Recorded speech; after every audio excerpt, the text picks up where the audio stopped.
Welcome, fellow Stardust. Are you ready for a scare? I see you've come back for more. If you're new here, buckle up, and thank you for joining me today. My name is DeRay, aka Rainbow Fright, lover of all things dark, creepy, and weird. Today's movie review will be on slasher Halloween H20.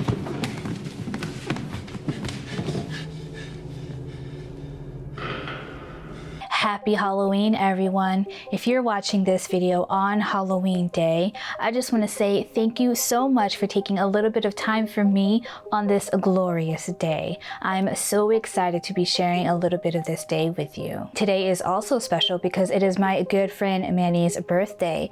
Happy birthday, Manny. To celebrate, I'm reviewing one of his favorite films in the Halloween franchise, and he has baked a delicious cherry slasher pie. Head to his channel to see him carve Michael Myers' face into a buttery, flaky crust. His channel is full of recipes from all over the world. If you love food as much as I do and love to laugh, definitely check out his channel. Let's start with the summary of H20, and then I'll break it down and give you my thoughts.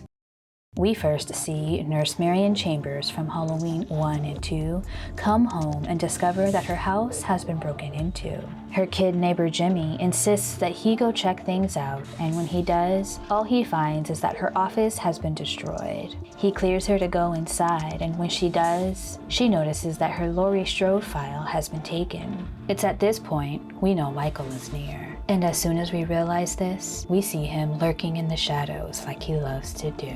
Marion sees his shadow and runs to her neighbor's house, but Michael is right behind her and has armed himself with a knife. When she makes it to Jimmy's, we see that Michael has already paid him and his friend a little visit. Marion comes face to face with Michael, but she doesn't go down without a fight. After all these years, he finally gets the smoking nurse. We then float through a POV that we know is supposed to be Michael's, but it ends up just being Laurie's nightmare, likely a recurring one. Her son John knows the routine and grabs her dope from the medicine cabinet. We learn that John's dad isn't really around, and that Laurie is overprotective of John. In addition to changing her name to Carrie Tate, she has become the head mistress of a private boarding school where she lives and has enrolled her son. She feels protected living within the campus's gates. It's been 20 years since she witnessed Loomis ignite himself and Michael in flames, but she still fears Michael's return. And because it's Halloween, she's on high alert and doesn't allow John to go on a school trip to Yosemite Park. So John and his friends plan on having their own party on campus while the other students are away. Laurie's new love interest, Will, is a colleague at the school, but he doesn't know that her real name is Laurie Strode. Meanwhile, Michael has made it from Illinois to California, where Laurie lives, and he's driving the car he stole from the mother and child in the bathroom. Next, we're introduced to Ronnie, who we get a lot of our comic relief from. At the last minute, Laurie has a change of heart and allows John to go on the school trip to Yosemite, but he sticks to his plans to have a private party with his girlfriend and friends. That evening, Ronnie finds the car that Michael stole at the entrance gate of the school. Laurie finally tells Will her real name, and he's blown away that she's the surviving sister of the well-known murders that happened 20 years ago, and also realizes that she faked her death in a car accident. During this time, Michael continues his killing spree, and Charlie and Sarah become his next victims. Michael then turns his attention to Laurie's son and his girlfriend, leaving Laurie for last. John and Molly manage to make it to his house where Laurie and Will are, and Laurie prepares for battle. Will thinks he sees Michael coming up the stairs, so he grabs the gun from Laurie and shoots the figure, who turns out to be Ronnie. Michael then comes from behind Will and guts him like a fish. Laurie escapes with the kids, but when she gets to the front gate, she decides to stay and have her final face-off with Michael. When she makes it back to where he is, their battle picks right up where it left off 20 years ago. With the knife in his chest and falling from the balcony, Mike seems to be dead, But Laurie knows better. However, Ronnie stops her from stabbing him one last time. Still not convinced he's dead after being put on a stretcher, she steals the coroner's truck at gunpoint. While driving, the shape sits up and Laurie hits the brakes, sending him through the windshield. Not thinking about the consequences, Laurie charges him in the van and ends up rolling down the hill. Michael becomes lodged between the van and a tree. Laurie takes this opportunity to finally end this saga. After a brief moment of weakness, using the axe, she chops Michael's head clean off. And in that instant, Laurie found a little bit of peace and closure.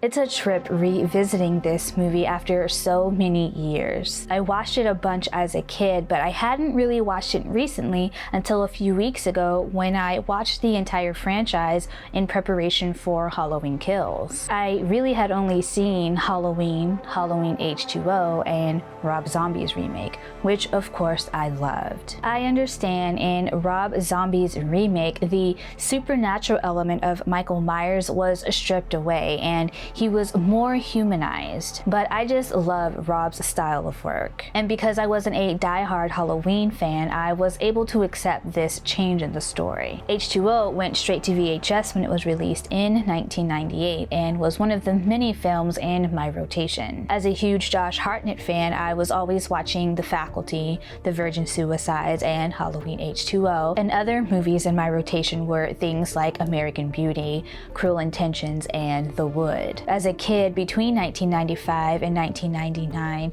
some of my other go-to horror films were things like The Craft, Thinner, The Dentist, Blade, Stir of Echoes, Sixth Sense, Stigmata, Copycat. Did I already say Bride of Chucky? Bride of Chucky, along with a bunch of other movies. So Halloween H20 is directed by Steve Miner, whose first 3 films were Friday the 13th, 2 and 3, and House.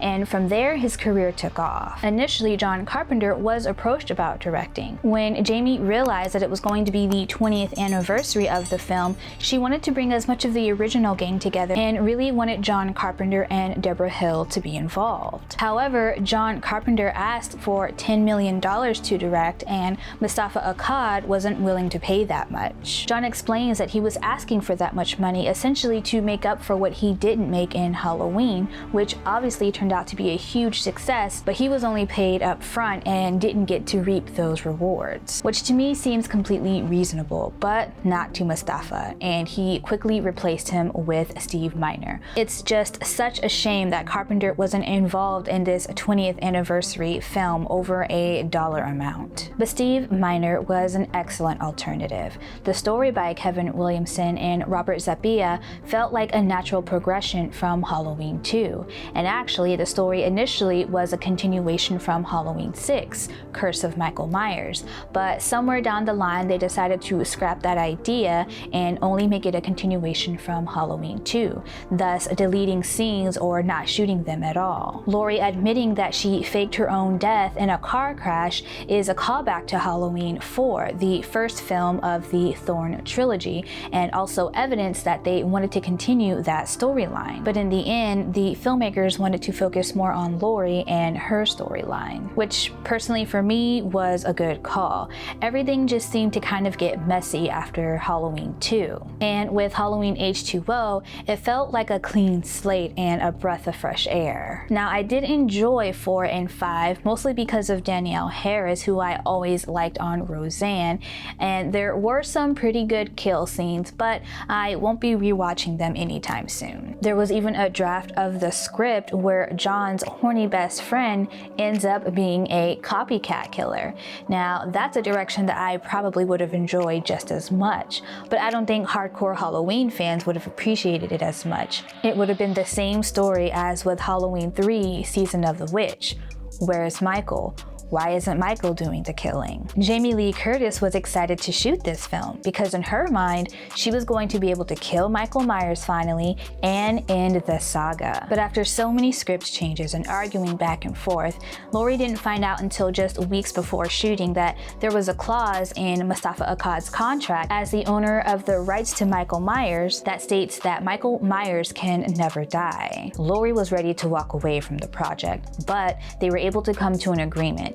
And that agreement was that Laurie and the audience would both have to believe that she actually killed Michael. And when the inevitable sequel was to come around, she would have to die at the very beginning because she didn't want her character to continually go through this pointless cycle. So in Resurrection, that is why she dies at the beginning of that film. And Resurrection is definitely at the bottom of the franchise list. Even Jamie talks about how bad it is. And Resurrection is when we find out that Michael switched clothes with the coroner at the end of Halloween H20, and Laurie ended up chopping off his head instead of Michael's. It was fun seeing Nancy Stevens reprise her role as Marion Chambers. Even though she dies in the very first scene, she didn't go down without a fight. Poor Joseph Gordon-Levitt gets even less screen time, but this scene sets us up perfectly for the rest of the film and is a great shock to the system after a 20-year break. They also brought back the song Mr. Sandman from Halloween 2.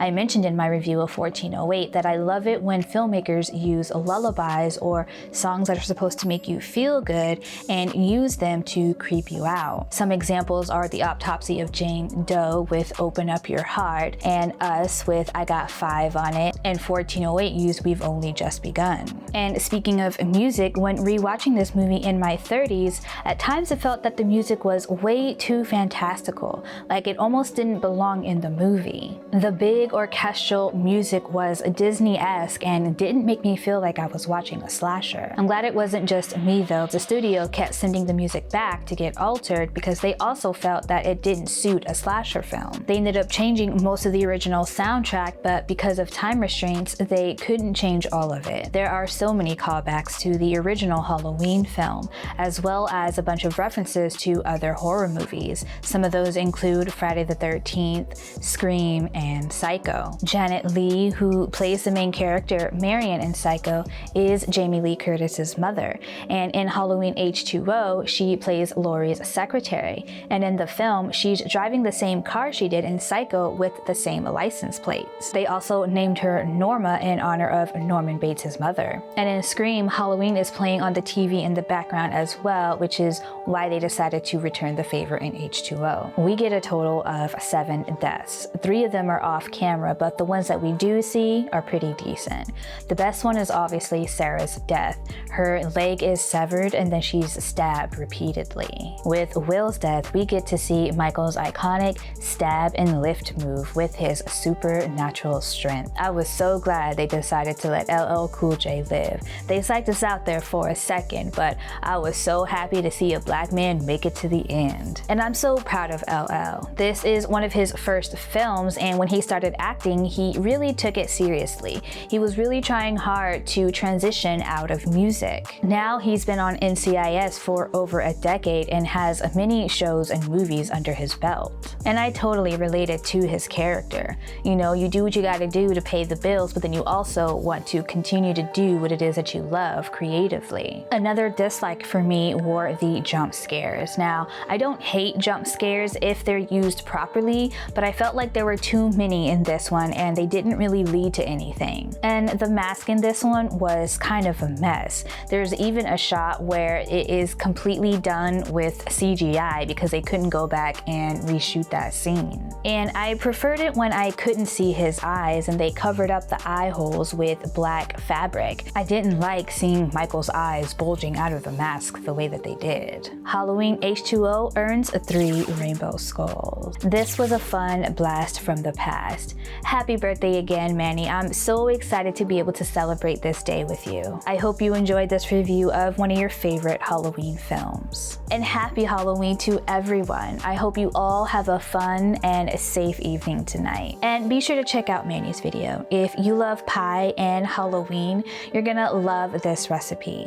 He even did a short horror film to start the video off. And I just love his setup. He's got pink lights and everything too. Well, thank you again for joining me today, fellow Stardust. I appreciate you being here with me. And FYI, I won't be posting a review for a couple of weeks or so. After a super crazy September and October, I need to take some time to organize, especially since I'll be going out of town next week for several days. Having to move cities and stay in an Airbnb for a month and look for a house and then move into that house has just been pretty chaotic. But you can follow me on social media for updates. So, if you haven't already, go ahead and hop on the Rainbow Fright Freight Train and hit that subscribe button along with the notification bell. That way you'll get notified every time I upload a new video. I hope I see you next time. Peace.